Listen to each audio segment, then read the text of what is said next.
Notes on Blindness, which technically I suppose is a documentary, but is more a kind of tone poem about academic and theologian John Hull, who lost his sight and recorded audio diaries of his journey into blindness and his understanding of blindness. There was the book in 1990, Touching the Rock. This is a film made about that journey, and it uses a very similar technique to the technique used in The Arbor. It takes audio tapes of John Hull and his wife and his family from those recordings, also family recordings, interviews.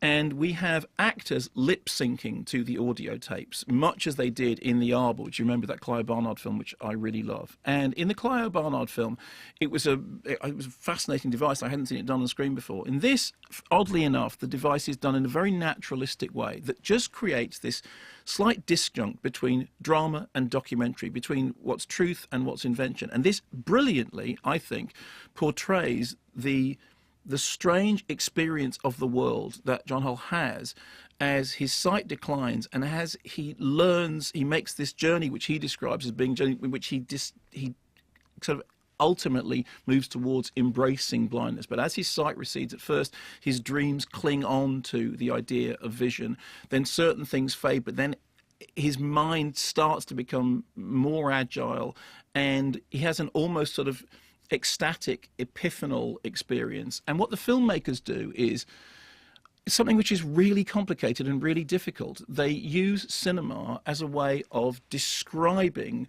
what his experience must be. One of the things that he said was it's very important for blind people and sighted people to see each other. And in his writing, he was attempting to make that possible. One of the things he was very interested in was understanding between men and women, rich and poor, old and young.